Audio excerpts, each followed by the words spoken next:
Good morning, English funkers. This is Professor Frank, the coolest motherfunking English teacher on YouTube.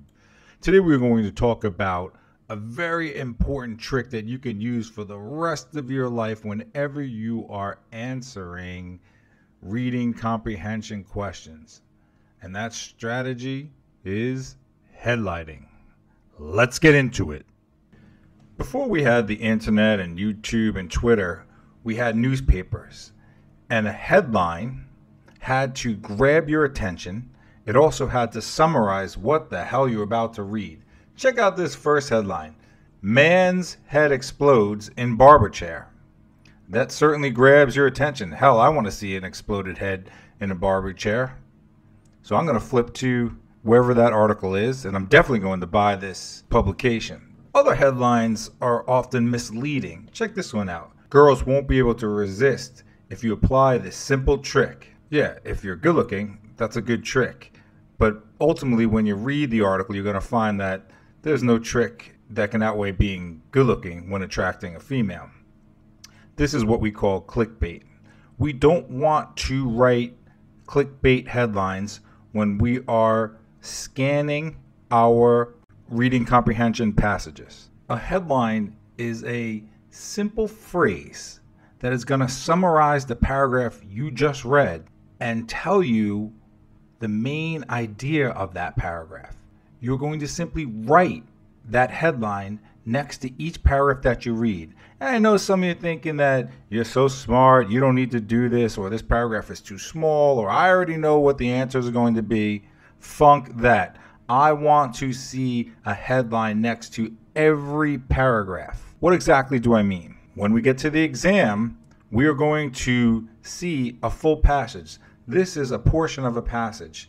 As you notice, there's the opening, title, and then here 1, 2, 3, 4 paragraphs. After each paragraph, we are going to write a headline next to each one. So what exactly should we write in our headline? A headline is going to be a simple statement of the main idea of the paragraph. The headline will only be between 3 and 10 words. And it doesn't matter what your headline is, so long as it summarizes the main idea of each paragraph. Again, when we're going to write our headline next to each paragraph, it's going to be a simple statement that is going to set forth the main idea of that paragraph. And don't get too concerned as to what you write or if your headline's correct. There's many different headlines, but it's important that you're searching for that main idea. And this relates back to our previous lesson of topic and topic sentence. Generally, your headline will include the topic of the paragraph. And more importantly, if you can find that topic sentence in there, will lead you to the main idea. So our goal is always looking for the main idea of each paragraph. Let's try one together. Here is the first paragraph of a passage written about Hitman 3. Pause the video and read it, and then let's write a headline together. If we're in the middle of an exam and I just read this paragraph, I would simply write in Hitman 3, Agent 47 turns against ICA. It sounds like he's being a traitor, a rebel.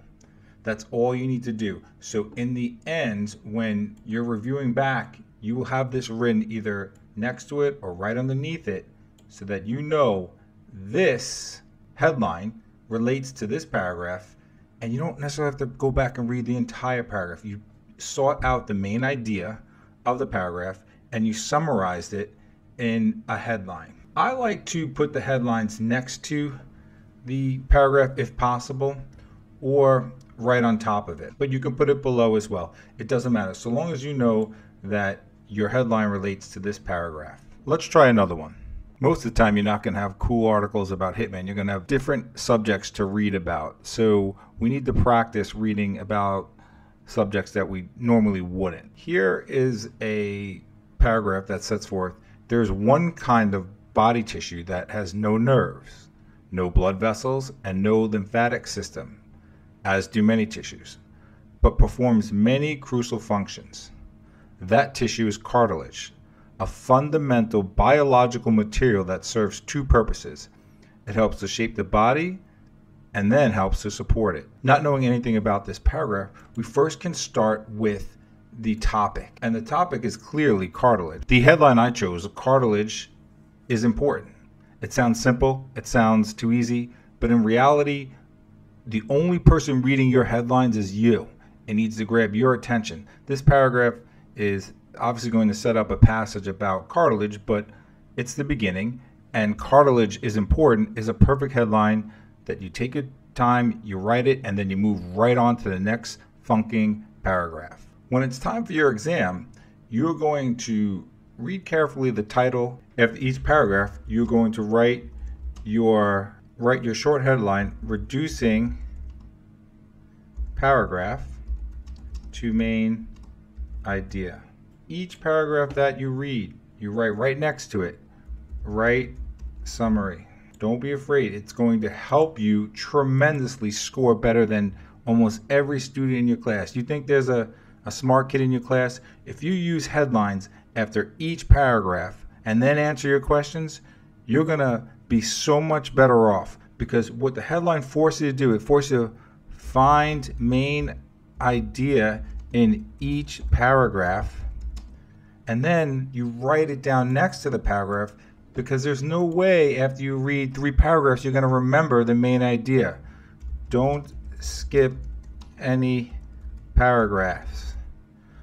I want to see all paragraphs having a headline. And remember, the headlines are for you. And if you can't think of one, start back and think about the topic, and then move on to the topic sentence of the paragraph. And if you can't find that, write the best you can, because the headlines are just for you. But using headlines for your entire academic career will increase your scores on reading comprehension dramatically. This is Professor Frank, the coolest motherfunkin' English teacher on YouTube. What up, gangsters? What up, gangsta? Have a good day. I'm funkin' out.